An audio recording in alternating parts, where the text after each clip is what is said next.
नमस्कार, मौर्यध्वज एक्सप्रेस आप देख रहे हैं और आज हमारे साथ राष्ट्रीय अध्यक्ष हैं राष्ट्रीय आम जनशक्ति पार्टी के सुरेश कुमार जी। सुरेश कुमार जी, बहुत बहुत स्वागत हमारे चैनल पे आपका।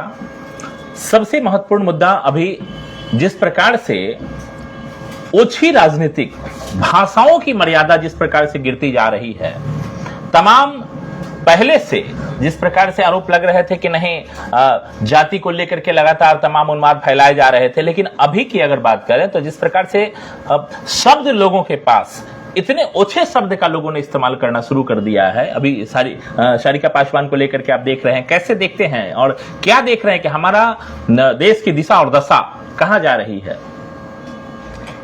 बहुत अच्छा सवाल। आज के सामाजिक और राजनीतिक प्रेक्ष में जो कुछ लोग गंदी राजनीति करके समाज को गंदा करने का और राजनीति को भी गंदा करने का प्रयास कर रहे हैं, वो बहुत ही निंदनीय है। और जिसने भी ऐसी हरकत की है उसके खिलाफ कानून को अपनी कार्रवाई करनी चाहिए। समाज को भी जातीय देखकर नहीं, जातीय सामाजिक मापदंड के अनुसार से उसको तय करना चाहिए कि क्या सही है क्या गलत है। और समाज में सभी जातियों को सम्मान पूर्वक जीने का अधिकार सबको है। मैं किसी जाति के खिलाफ न हूं, न था, न रहूंगा। लेकिन एक बात तो मैंने निश्चित रूप से समझा है और देखा है कि समाज में कहने को तो जात पात की बात लोग नहीं करता है, लेकिन जात पात आज भी समाज में पूरी तरह से है। और एक वर्ग पोषक वर्ग है और एक वर्ग शोषक वर्ग है। शोषक वर्ग कभी नहीं चाहता है कि पोषक वर्ग ऊपर उठे। वो चाहता है कि हम वो कमाएं हम खाएं। और यही जो है लड़ाई का मेन कारण है। जो ही पोषक वर्ग आगे बढ़ना चाहता है, शोषक वर्ग को नागवार गुजरता है और वह तरह तरह से डेमोरलाइज करने का प्रयास करने का काम करता है। और उसी सिलसिले में जब एक अपराधी के खिलाफ में जिस ब्रह्मेश्वर मुखिया के बारे में किसी नेत्री ने, जिसका नाम सारिका पासवान है, वो मुर्दाबाद का नारा लगाई। क्यों नहीं लगाएगी? सबको लगाना चाहिए। अपराधी की कोई जात नहीं होती है। उस महिला को तो वो 200-300 रुपए वाला 100 रुपए में रात बिताने वाला भी बताया। मैं इस प्रकार की ओछी राजनीति को मैं वही जाता हूँ। जब सारिका पासवान ने उस ब्रह्मेश्वर मुखिया के खिलाफ बोला तो उस जाति के नेता, वो छोटे दल के नेता है, और अपने मतलब चर्चा में बने रहने के लिए, और जैसा कि उसके बारे में मुझे मालूम है कि कभी वह ट्रक में से बैटरी भी चोरी करने का काम करता था, तो ऐसे लोगों से समाज को क्या मिलने वाला है? ऐसे लोग जो खुद अपराधी है, चोरी करके, डकैती करके, गलत करके और राजनीति में आएगा, वह हमारे लिए मार्गदर्शक क्या बनेगा? और वो ऐसे लोग, अपराधी किस्म के लोग को ही वह अपना आदर्श मानेगा। और ऐसा ही हुआ है। जब सारिका पासवान ने ब्रह्मेश्वर मुखिया के खिलाफ बोला तो इनको नागवार लगा। नागवार इनको नहीं लगा। ये अपनी राजनीति को चमकाने के लिए एक अपराधी है ब्रह्मेश्वर मुखिया, उसको अपना जात का नेता मानकर, और सारिका पासवान जो दलित की बेटी है उसको गंदी गंदी भद्दी और 100-200 रुपया में बिकने वाली, और उसको भरे बाजार में साया और खोलकर घुमाने के लिए बोला है।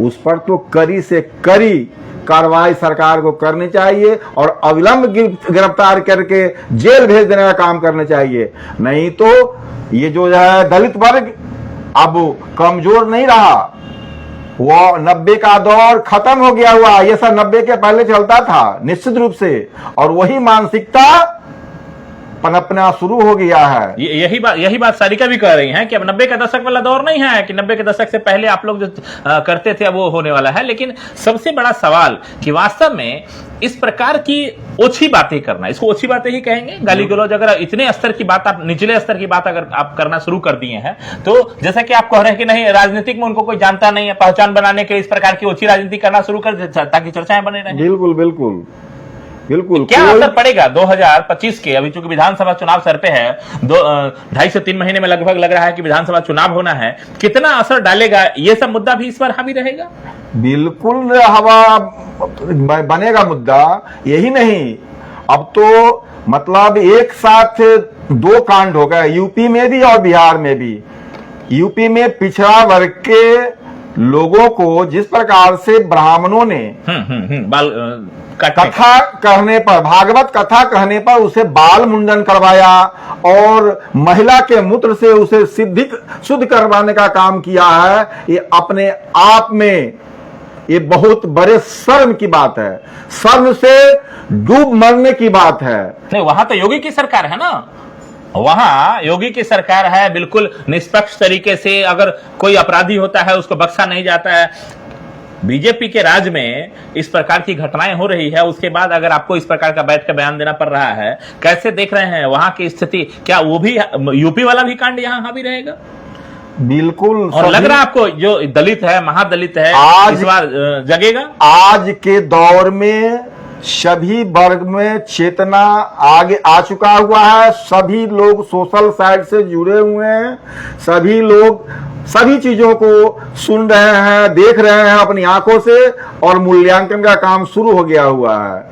ये लोग भूल गए थे, और इस दलित पिछड़ा में ये कमजोरी है कि अब माफ करने का इसमें एक बहुत बड़का दयावान होता है, ये बातें भूल जाता है। लेकिन अब उन लोगों ने ही पुनः जो है वह चोट करना शुरू कर दिया है। जो लोग 90 के पहले जो करते थे, आज बीजेपी के शासन काल में पुनः जो है वह पुनर्जीवित होकर उनका जो वो जो दबाने का काम करते थे, शोषण करने का काम करते थे, नीचा दिखाने का काम करते थे, अत्याचार करने का काम करते थे, जबरन नौकरी करवाने का काम करते थे, नौकरी पर अपना अधिकार समझते थे, आज उनको जो है वह जलन महसूस हो रहा है। और इस बार 2025 में विधानसभा चुनाव को लेकर के हम लोग चर्चा कर रहे हैं, लेकिन सबसे महत्वपूर्ण ये कि क्या विधानसभा चुनाव में विकास का मुद्दा, बेरोजगारी का मुद्दा, क्राइम बढ़ते ग्राफ, क्राइम का जो ग्राफ जिस प्रकार से हम लोग देख रहे हैं डेली, आए दिन, ऐसा कोई दिन नहीं होता जिस दिन हम लोग गोलीकांड नहीं सुनते हैं, जिस दिन गोली से मर्डर नहीं होता है। सबसे बड़ा सवाल कि वास्तव में मुख्यमंत्री का आवास, उसके बगल में गोलीकांड हो जाता है। अब ये सब मुद्दा इस बार खत्म होता जा रहा है। अब यही मुद्दा रह गया है कि एक दूसरे को गाली दीजिए और गाली देकर के दिन भर मीडिया इसी में चर्चा करता रहेगा कि सारिका पासवान को 200 रुपए बिकने वाली बता दिया, अब इनको बैटरी चोर बता दिया, एक को बता दिया आप होटल में पकड़े गए।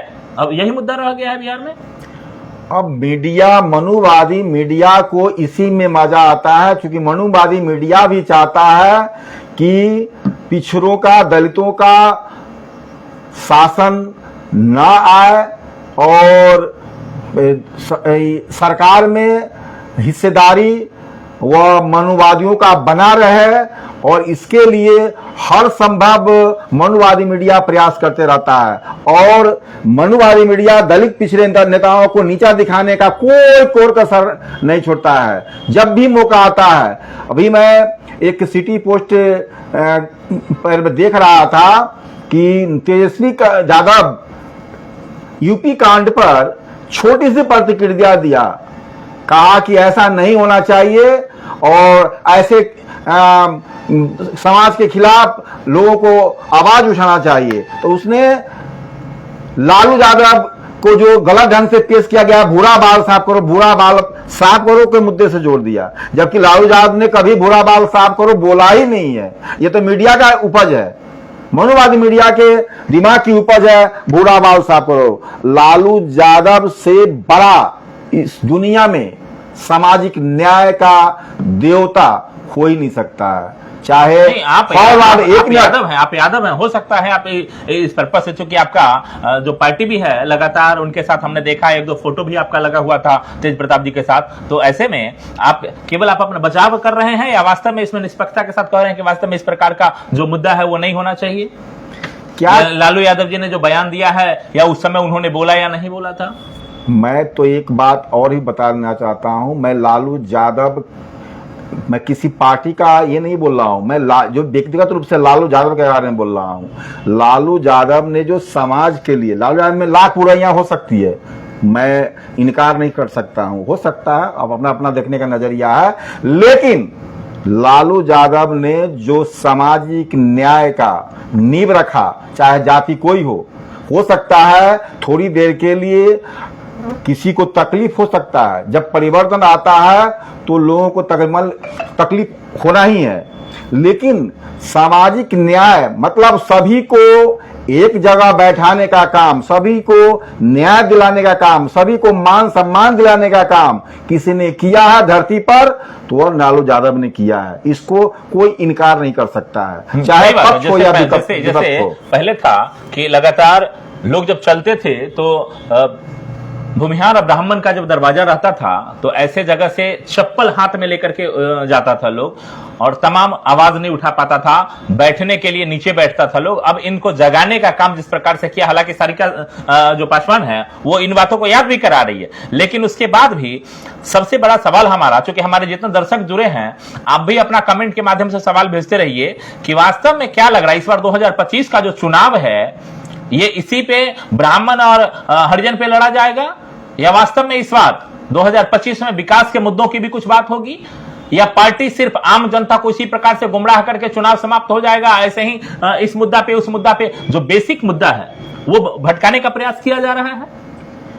और ये दो चार को जो अभी बोल रहे हैं ओछी राजनीतिक, ओछी भाषा का, हल्की भाषा का जो इस्तेमाल कर रहे हैं, ये उसका एजेंडा सेट करने में लगे। आपने एक बात उठाया है, आपकी उम्र तो बहुत कम है, ये हम लोगों के सामने की बात है कि आपने कहा कि जमींदारों के सामने में नीची जाति के लोग चप्पल पहनकर नहीं जा सकते थे, खटिया पर सामने में नहीं बैठ सकते थे, वो हम लोगों के आंखों से देखा हुआ है, ये कोई बहुत दिन की बात नहीं है।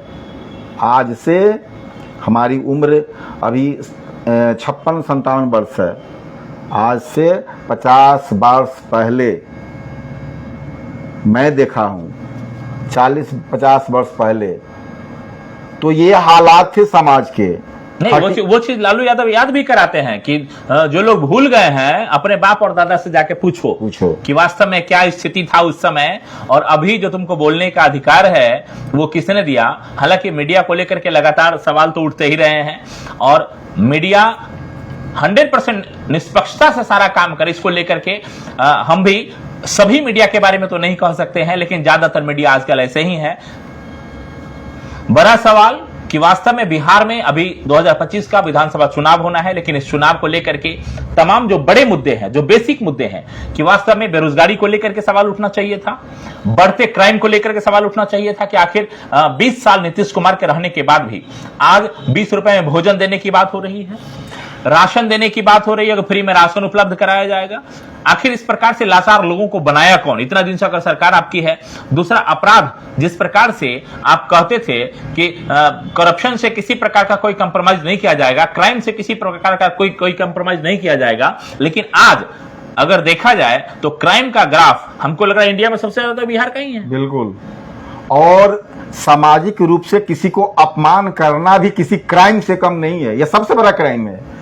आप मारते हैं तो किसी एक व्यक्ति को मारते हैं, लेकिन किसी जाति का नाम लेकर किसी को अपमानित करते हैं तो पूरे समुदाय को अपमानित करने का काम करते हैं, सबसे बड़ा अपराध है। इसलिए ये भी एक बड़ा मुद्दा बनेगा बिहार में, और यह लड़ाई बिल्कुल होना चाहिए। समाज में सबको अधिकार समान रूप से मिलना चाहिए और यह अधिकार कोई पिछड़ा और दलित का बेटा ही दे सकता है। कोई, मैं नाम नहीं लेना चाहता हूं, लेकिन शोषक वर्ग को कभी पच ही नहीं सकता है। भले उनको बुरा लगे, कोई बात नहीं, बुरा लगना ही चाहिए, लेकिन शोषक वर्ग कभी नहीं चाहेगा कि यह पोषक वर्ग मतलब दलित और पिछड़ा वर्ग आगे बढ़े और इनके अगुवाई में सरकार बने। ये तो अपने कमजोरी का फायदा दूसरे को उलझाकर और दूसरे के कंधे पर चढ़कर और झगड़ा लगाकर फंसाकर अपना उल्लू सीधा करने में माहिर होते हैं, माहिर खिलाड़ी होते हैं। इसमें एक बड़ा सवाल और कि वास्तव में जिसकी बात आप कर रहे हैं, तमाम पार्टियों में अगर आप शीर्ष नेतृत्व की बात करेंगे तो वहां कई सारे मतलब ज्यादातर पार्टियों में हमने देखा है कि ऐसे लोग ही बने हुए हैं बिल्कुल जो पार्टी में शीर्ष नेतृत्व का काम कर रहे हैं, पार्टी को गाइडलाइन देने का काम कर रहे हैं। क्या इससे तो मैं तो सारे आपने जो रखा सवाल कि वास्तव में जो पहले जो शासक वर्ग था, शोषित वर्ग जिसको आप कह रहे हैं, वास्तव में खुल करके आप नाम नहीं लेना चाह रहे हैं, लेकिन जिस प्रकार से आप बता रहे हैं कि उस समय का जो शोषक वर्ग था, शोषक वर्ग, और अभी जमींदारी वाला जो वर्ग था, अभी कहीं ना कहीं पार्टियों में भी तो उन्हीं का कब्जा है। प्रत्येक पार्टी में, चाहे आपके आरजेडी की बात मैं करूं, उसमें भी वही दबदबा बनाया। हमारी पार्टी की बात, हमारी पार्टी ही नहीं, मैं तो अपनी पार्टी खुद चलाता हूं। आपकी पार्टी तो है, लेकिन आप अलायंस में बीच में लगभग लगातार नहीं, कोई अलायंस नहीं है। कुछ मुद्दों पर आपकी सहमति बनती है, तो ऐसे में वहां भी उनको गाइडलाइन में देते हैं कि वास्तव में हमारी पार्टी की मान्यता ये नहीं है कि हम एमएलए एमपी जीत के जाएं, हम सरकार में जाएं। हमारा काम यह भी है कि समाज को हम रास्ता दिखाएं, सही रास्ता दिखाएं, और सरकार को भी आईना दिखाने का काम करते हैं कि कौन काम समाज के हित में किया जा सकता है, वो हो सकता है, और उसमें करने में न सरकार को फिर वही जिसको राजघराने की बात कर रहे हैं, एक तरफ यहां विरोध कर रहे हैं, दूसरे तरफ आपके पार्टी में ऊपर से शीर्ष में वही बैठा हुआ है। मैं वहां जाता हूं कि सभी वैसे दलित पिछड़े के लेकर चलने वाले पार्टियां हैं, उनसे मेरा आग्रह है कि जब तक इनको राजनीतिक रूप से पीछे नहीं करेंगे, तब तक ये आपको आगे नहीं बढ़ने देना चाहेंगे, नहीं बढ़ने देंगे। नहीं तो उसके लिए आरक्षण तो लागू किया गया ही है। एक मिनट, हम इस समाज के विरोधी नहीं है। इस समाज के लोग भी इस समाज से, अपने समाज से ही परेशान रहते हैं। जो शोषक वर्ग है, जिसका काम ही है बैठकर खाना और लोगों से काम करवाना और उसको प्रताड़ित करना, अपमानित करना, ये कभी नहीं चाहता है कि यह दूसरा वर्ग जो है, जो हमको खिलाता है, वह आगे बढ़े। इसलिए मेरा ये मानना है कि जो भी दलित पिछड़ों की राजनीति करते हैं, उन्हें राजनीतिक रूप से वैसे पोषक वर्ग को, शोषक वर्ग को राजनीतिक रूप से अपने साथ से दूरी बना के रखना पड़ेगा, तभी दलित पिछड़ों का विकास होगा। नहीं तो जब तक ये साथ रहेंगे, केवल भय दिखाएंगे, वो कुछ करेंगे नहीं, केवल हमारे सत्ता का, हमारे ताकत का इस्तेमाल करके अपने फायदे उठाते रहेंगे और हमारे समाज को गाली भी देने का काम करेंगे और पीछे भी धकेलने का काम करेंगे। नहीं, आरजेडी की बात हम करें, अभी आरजेडी में देखेंगे एक संजय झा जी हैं, वो भी आप देख रहे हैं। तो एक बात और जो बैठे हुए लोग हैं, अगर एक तरफ आप विरोध कर रहे हैं, दूसरे तरफ शीर्ष में आप उनको जगह दे रहे हैं पार्टी में, ऐसे में वो आप अगर बनाना भी चाहेंगे एजेंडा, तो क्या लग रहा है वो क्लियर रूप से आपको एजेंडा बनाने देंगे इस प्रकार का कि वास्तव में आप दलितों के लिए काम कीजिए पार्टिकुलर? फिर उनका अपना समाज भी तो आगे आएगा। मैं एक बात बता देता हूं आपको भी इसके माध्यम से, और आम जनता को भी, दलित पिछड़े को बताना चाहता हूं, दूसरे को हो सकता है खराब लगे, मैं दलित पिछड़े भाइयों को बताना चाहता हूं कि ये कोई पार्टी में राज्यसभा, विधान परिषद क्योंकि पार्टी में कोई जरूरी नहीं है कि पार्टी में नहीं रहना चाहिए, पार्टी में सभी कौम को रखना चाहिए, क्योंकि हम किसी का विरोधी नहीं है, किसी जात का विरोधी नहीं है, लेकिन जो शोषक वर्ग है वह चाहता ही नहीं है कि समाज का संपूर्ण विकास हो, वह अपने इशारों से समाज को नचाना चाहता है। हम जात के खिलाफ, उसके आदमी के खिलाफ नहीं है कि उसको रोजगार नहीं मिले। हमारा समाज उसको रोजगार देने के पक्षधर है, लेकिन ये लोग नहीं चाहता है कि सबका विकास हो और देश का विकास हो। अच्छा, अपराध को कैसे देख रहे हैं? अपराध में भी क्या इस प्रकार से जातिगत उन्माद है उसमें? अपराध का कारण भी तो यही है ना, जातिवाद, गरीबी, बेरोजगारी, ये सब जो ही खत्म होगा अपराध भी खत्म होगा। अब हमारा जात का अपराधी है तो हमारा हो गया, भगवान हो गया। आपका जात का अपराधी है तो मेरा आपके लिए भगवान है। उनके जात का यही लड़ाई अभी बरमेश्वर मुखिया का लड़ाई क्या है? बरमेश्वर मुखिया है क्या? एक अपराधी है ना, जो कमजोर वर्ग को, महिलाओं के, बच्चों का हत्यारा है, उसका वो आदर्श मान रखा है। ऐसे समाज छोड़ के चलेगा? सब जात का अपराधी भगवान बन जाए, फिर समाज का क्या होगा? अपराध आप खत्म करने की बात करते हैं और आप विधानसभा में अपराधी जो है सरकार को बचाने का काम करता है, तो अपराध को क्या सरकार खत्म करेगा? फिर अपराध क्यों ना बढ़े? फिर अपराध क्यों ना बढ़ेगा? और जब संसद में और विधान परिषद में, विधानसभा में अपराधी बैठेगा और सरकार को अपराधी बचाएगा अपने वोट से, तो ये तो दिखावा, लोगों को बेवकूफ बनाने वाला काम सरकार भी कर रही है। और हम लोग उम्मीद जो करते हैं कि सरकार उनको, ये तो केवल अपने फायदे के लिए उनको मारता है। इलेक्शन आता है तो इस प्रकार का एजेंडा सेट होता है। पहले तो आप कोई जात का विधायक हो, एमपी से बहस नहीं, हमको कुछ मतलब नहीं। तो जो अपराधी है, नहीं, आप भी पार्टी चला रहे हैं, जो अपराधी है, आप भी चुनाव लड़वाएंगे तो ऐसे लोग बाहुबलियों को टिकट आप भी बांटेंगे? संभव नहीं है। हमारी मानसिकता ही वैसे ही नहीं है।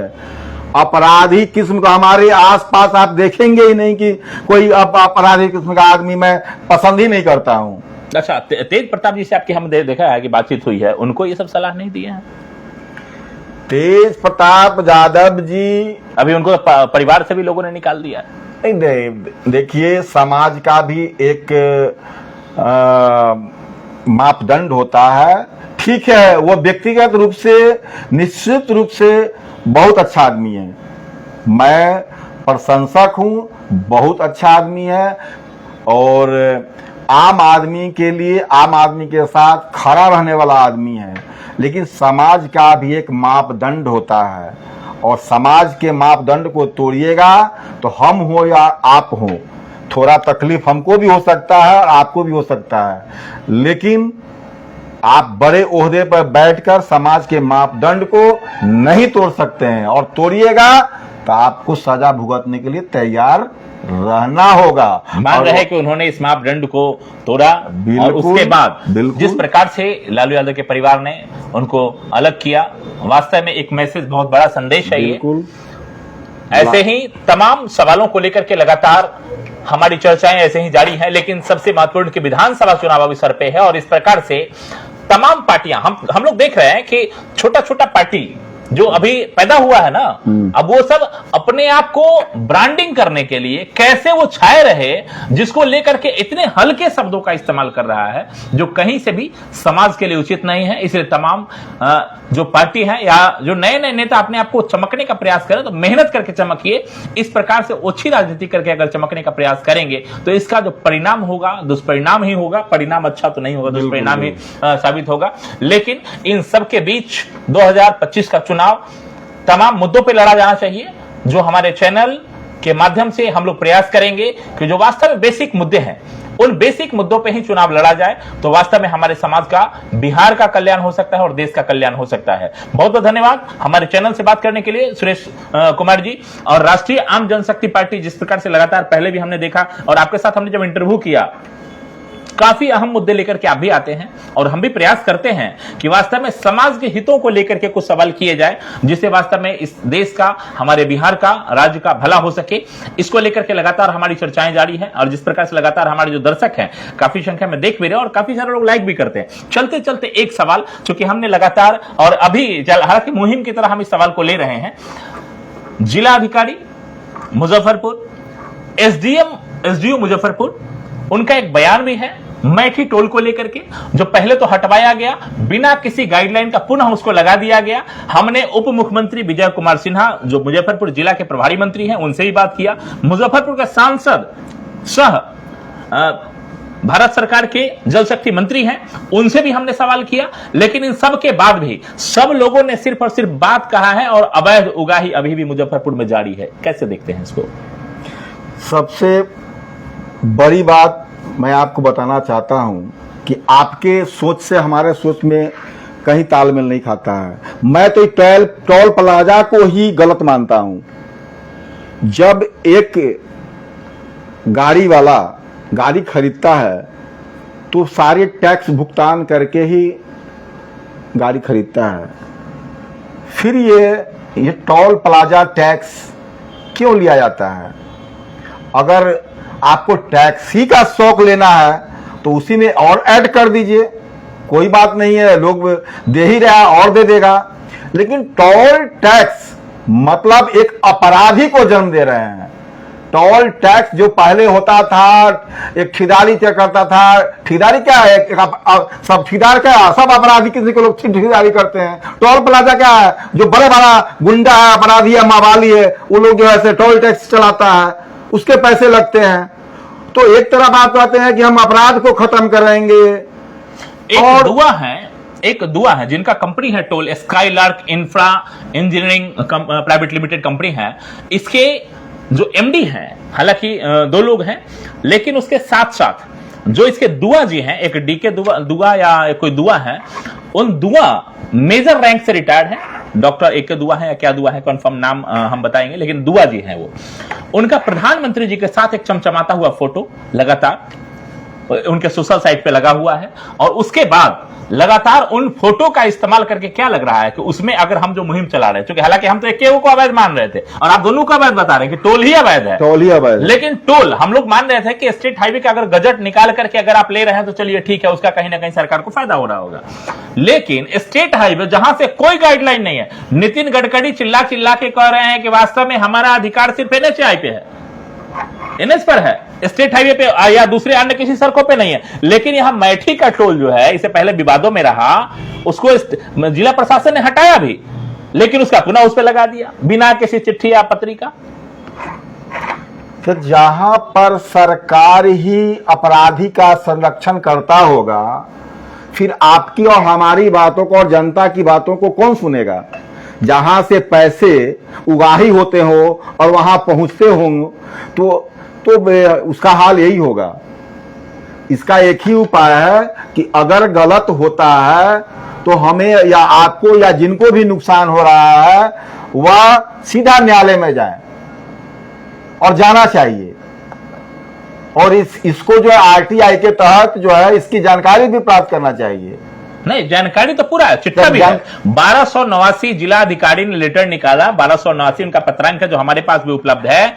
उसमें स्पष्ट लिखा गया है कि ग्रामीण सड़क से, चूंकि उस समय हुआ क्या कि बैरिकेडिंग हटाने के बाद ग्रामीण सड़क से भारी वाहनों का आवागमन शुरू हो गया, तो वहां सुरक्षा देने की जिम्मेदारी टोल कंपनी की है। भाई आप इधर अगर टोल वसूल रहे हैं, आप यहां से पैसा कमा रहे हैं और आपके कारण अगर ग्रामीणों को समस्या हो रही है तो सुरक्षा भी देने की जिम्मेदारी आपकी है। तो सुरक्षा देने को लेकर के लेटर निकाला, लेकिन पुनः वहां बैरियर लगा के अब डेली का वहां कलेक्शन 1.5 से 1.25 लाख से 1.5 लाख रुपए है वहां का कलेक्शन डेली का। आप समझ सकते हैं कि महीने में जहां से 40 से 45 लाख का उगाही किया जा रहा हो, और उसका इससे पहले वाले जो कंपनी था वो सीधा कंपनी के खाते से कनेक्टेड था। हालांकि अभी वाला किसके खाते से कनेक्टेड है नहीं पता, उसमें दिखेगा भी नहीं कि कितना नंबर टोल से टोल कटा है। लेकिन स्टेट हाईवे पे बैरियर लगाकर टोल वसूलना, जिसको नितिन गडकरी अवैध बता रहे हैं, डीएम अवैध बता रहे हैं, एसडीओ अवैध बता रहे हैं, उसके बाद भी धड़ल्ले से लग रहा है तमाम प्रशासन की गाड़ियां वहां से गुजर रही है, उसके बाद भी कोई कार्रवाई नहीं, जिला प्रशासन बिल्कुल मौन है।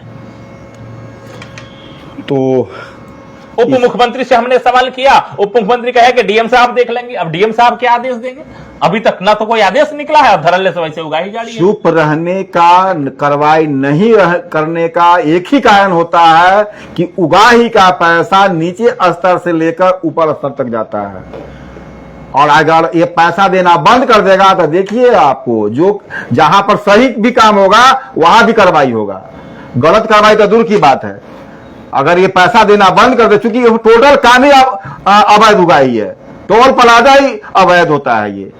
और इस सब का भुगतान करना पड़ता है वहां के आम जनता को, वहां के आम जो ट्रक वाले हैं, जिनको उधर से जाना नहीं, जिनको टोल क्रॉस नहीं करना है, उनको अगर उधर से ही जाना है, फिर भी जबरन उनसे वहां बैरिकेड लगाकर टोल वसूला जा रहा है। बहुत बहुत धन्यवाद तमाम दर्शकों का, विशेष आपको धन्यवाद कि हमारे चैनल से बात किया, और उम्मीद करते हैं कि इसी सवाल के साथ और आगे अन्य सवालों के साथ हम तमाम और भी अन्य नेताओं से बात करेंगे। और आपका जो सवाल होगा, केवल हाय लिखने से काम नहीं चलेगा, तमाम जो दर्शक है वो भी अपने अपने सवाल छोड़ते रहिए, और वास्तव में अपने कमेंट में राय जरूर रखिए कि हमने जो भी सवाल किए, बिहार 2025 विधानसभा चुनाव में कितना असर पड़ने वाला है, क्या इस बार जो 2025 का चुनाव है इन्हीं हल्की बातों, छोटी बातों, गाली गलौज जैसी बातों पे ही सिमट जाएगी, या बिहार में विकास के मुद्दे, बेरोजगारी के मुद्दे या तमाम मुद्दे और भी हावी रहेंगे, या इन मुद्दों पे ही चुनाव होने वाला है। बहुत बहुत धन्यवाद तमाम दर्शकों का, विशेष सुरेश जी आपको धन्यवाद।